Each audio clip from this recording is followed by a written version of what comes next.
Hello my friends and welcome to episode 19 and the final episode of our FM22 beta save. Well, yeah, we're going to call it a beta save today with Chelsea. It was our beta save, of course. We've decided to see out this season. This is the end of this season. So the end of the episode, the end of the series will be there. Thanks so much for all the support on the series, guys. Much love. And that obviously means that you know that we fell to the Champions League to Real Madrid. Disappointing. Since the last episode, of course, we beat Real Madrid in the first leg. Go back and check that out. We dominated it. They scored a very late goal with basically their only shot on target being saved and falling for a rebound in the 94th minute. How important was that? We then beat Brentford 4-0. Lukaku with an early brace. Sule and Mbappe completing that right before we played Real Madrid. We lost 5-3. There's some things that beg belief. This scoreline is one of these things. Over 2 legs, we lost 6-5 to Real Madrid. They had 7 shots on target. One of them rebounded for their goal. 7 shots, 6 goals. We battered them home and away. Mendy took a 2-week fine for this because I don't know what else I'm supposed to do other than put the team out there, get them doing all the right things, and every time they have a shot they just score. Is utterly ridiculous. It is what it is. It knocked us out of the Champions League. I'm trying not to be salty about it. It's FM. It's the way things go. Unfortunately, we then played Sheffield United. A 1-0 win there. We absolutely battered them out. This score could have been 10. They had a player sent off. I can't remember who it was in this game as well. But we huffed, we puffed, we broke them down. We broke them down time and time and time and time and time and time again. Lukaku missed a penalty. Eventually Mbappe scored to save our blushes, which was great. We then played Wolves. We won a 3-1 in that game before we played Preston 6-0. But Preston didn't come to play football. Preston came to play a game of UFC. We had to make 2 subs early on for injuries. Both through challenges. Very frustrating game. It meant that I didn't make another sub until about the 85th minute because it was like, you can see them were just flying their tackles in every single highlight. I was like, there's another injury waiting to happen here. They didn't have a shot. It was one of those games where they just wanted to kick us off the park, let's be honest. We then, was it this game that was the red card and not this one? Yeah, this game, much like the Sheffield United game, had the red card though. Again, we huffed and puffed and battered them. We just couldn't score. Mbappe did score though to give us a 1-0 victory, and then we played Man City. Unfortunately, Mendy's out for the season, so Bettinelli comes in for his first game and we'll see out his last 2 games for the club. Dybala scored early. City probably were the better team, I'm not going to lie. Sterling eventually scored for them, and a 1-1 draw probably wasn't that too wrong a scoreline. Today we play Arsenal in the Premier Division. Liverpool have already won the league now. Of those 5 defeats, 4 of them are in the last couple of months once the title was already essentially won. I'm not saying this lightly. There's nothing we could have done to have kept pace with Liverpool, I don't think. Obviously we dropped a lot of silly points, but I think they were just too good. I think if I was to continue this save, I could rebuild the entire defence in the summer. Try and use some of the sales to make that work, and bring in players, because our defence just isn't good enough. We need at least 2 or 3 defenders and a goalkeeper essentially is where I'd be at in the summer. Maybe another striker's backup, but it'd be a backup striker, just to have as an extra option to support Dembele, who's realistically our only backup striker, and we'd be trying to sell Havertz, Werner, Pulisic, all those guys to fund that. But we're not continuing on, so we don't need to stress too much about that. Let's get pitch side for the final game of our managerial reign at Chelsea. Here we are, guys. Tomori is just about fit enough to play today. Dybala unfortunately is injured, so that's frustrating. And there's a couple of other injuries. So Pulisic, for example, makes the bench. He's not played a game all season, which is a shame for him, but he's not really recovered from that injury he had at the end of last season, and the system doesn't suit him. He'd have probably been able to do a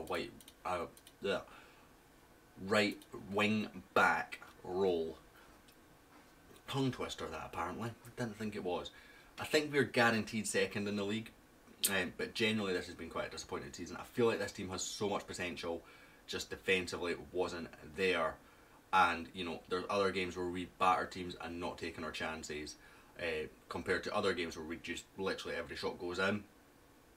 Real Madrid being a good example of that, where we battered them for 2 legs, didn't win, but at the other time, you know, I think if we look at, say, the Aston Villa game where we won 8-1, I don't think we had much more than 8 shots. I think we had an XG of about 3, and, you know, we're scoring all our goals in those where we need to spread them over the season instead of having games where we absolutely batter someone and then games where we can't draw 0-0 because we have 300 shots and don't score.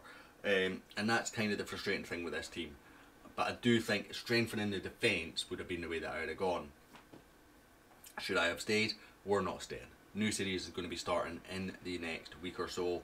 There should already be a trailer out for that if I've been able to edit it the way that I want to. If I haven't, then there's not going to be a trailer. Basically, it's either out now or it's not coming. So, no anticipations there. But overall, I'm content with how this save's gone. You know, we won the Champions League, the first season, Champions League runners-up. Tried something new with the tactic second season, and I would say it's worked. I like this tactic. I like the way it plays. Does have some tweaks that need to be made to it? Of course it does. I don't think you're ever going to get a perfect tactic, at least not the way that I build them. But what I'm trying to do now is build a tactic that's better going forward, whereas historically my tactics have been defensively sound, that can score goals. But overall, you know, I think we've not done a bad job at Chelsea. I think this Chelsea team in real life is very, very good. This Chelsea team on FM is pretty good. I think there's a couple of players that are issues, but I also think the age of some of the squad means that you're only going to get 2 or 3 years, well, maybe 3 or 4 years out of it anyway. And I started that transition earlier than maybe you would normally, and that has again had an effect. But, you know, we're 1 season away, 1 transfer window away from finishing that transition. So we'd have to look at that and say we've done a good job. You know, cut the right signings in defence, the right goalkeeper in, and we are rock solid. Unfortunately, Liverpool, as I said, were just too strong for us this year. I don't think there's much we could have done about that. As much as they fell off towards the end of the season, the damage was already done, and they were just having a chaotic fixture list that if we had had that same fixture list, we'd have struggled as well. James, decent ball into Lukaku. It's 3-0, by the way. We're going out in style. We're going out in style. The linesman's telling us it's allowed, so I can say that with confidence. Overall, would I have done things differently in this save is one of the things that I'm going to ask myself. And realistically, no. I don't think I would. I think every sign that we made was with the right intentions. Would I have spent 123 million on Jules Koundé? Probably not. But I knew we needed a defender in January, and he was basically the only option that we could afford. And that was adjusting wage budgets, selling players, you know, doing everything we could to make sure we could afford to bring a defender in. Again, I've scouted all the players that I was looking at in January, and every single one of them are back down to 40 to 60 million sort of price range. I think one of them's still about 80, and I think he's worth 80. So I think, you know, if I was to go into January, the summer, as I say, we'd be looking at centre backs. I'd be looking at Bastoni. I'd be looking at Eder Militao, maybe Upamecano, Wesley Fofana again would be the guys that I'd be looking at. Those, I'd want to get at least 2 of those 4. We'd probably go and sign the young right back from Southampton. He's homegrown at Chelsea as well, which would be beneficial. And sell Babu, and probably one of the young lads that are already trained at the club that aren't quite good enough. So a Conor Gallagher, Dembele scoring by the way, a Conor Gallagher, Christensen, one of these guys that aren't really ever going to be good enough, that have been here just to meet the homegrown criteria. Probably a Hudson-Odoi as well. Because I feel like as much as I like Reece James and he's done a good job, when he's fell off the boil, and there's been at times this season where he has fallen off the boil, I don't trust Babu or Hudson-Odoi enough to just throw them in the team. And that's a problem. Whereas this other lad looks like he's there or thereabouts and has the potential to be better. I just can't remember his name. It's Liv something. But he is also homegrown at Chelsea, which is a beneficial factor. Generally with this team though, I don't think there'd be that many other issues. You know, we would need a goalkeeper, as I said, because Mendy's not impressed me over the 2 seasons. I felt like that was probably just in my mind, but there's saves this season, or shots this season that have gone in and I've just went, how are you not saving that? No, you get that with every goalkeeper, but I feel like the Allisons, the Edersons, all these kind of goalkeepers aren't making those same mistakes. If we were to want to compete at the top level, long term, and have this wonder team that we are kind of building, then Mendy doesn't fit into that. We are going to bring off Davies in a minute, and Lukaku's off the post and out for a goal kick. Nathan Ake has been surprisingly very, very good. I have really enjoyed having him. I do feel selling both Sarr and Rugani and bringing in Nathan Ake back has been a very good decision. That could be because he's left-footed and he offers us basically our only... Well, Sarr was left-footed, as was Mtiti, but he was a big upgrade on Sarr, let's be honest, and Mtiti we've never really trusted. That was a bit of a waste of money, but again, one of those where you need a centre-back, you had limited money. We went for one that hasn't worked out, and I don't think you can look at that kind of signing with disappointment, because the intention was there, the idea was there, all that kind of stuff. We have to look at that positively and say, was he the right signing at the time? And he was. He was really the only option that we could have signed at that time on that price budget. We are going to bring off Mason Mount for N'Golo Kante, who has signed a new contract, but realistically, again, if I was to continue this save, I think that Mount-Gilmore partnership would be the one that I would build on, and try and maybe have another couple of young lads coming in behind would be the ideal way to do that midfield. But Kante is good enough for another couple of seasons, so I would have no interest in selling Kante just now, basically. Lukaku doing a job, Chilwell, Lukaku, and striker wise, what I'd bring in is basically a pacey backup. Reece James, he's deserved a goal today. He's got himself 3 assists.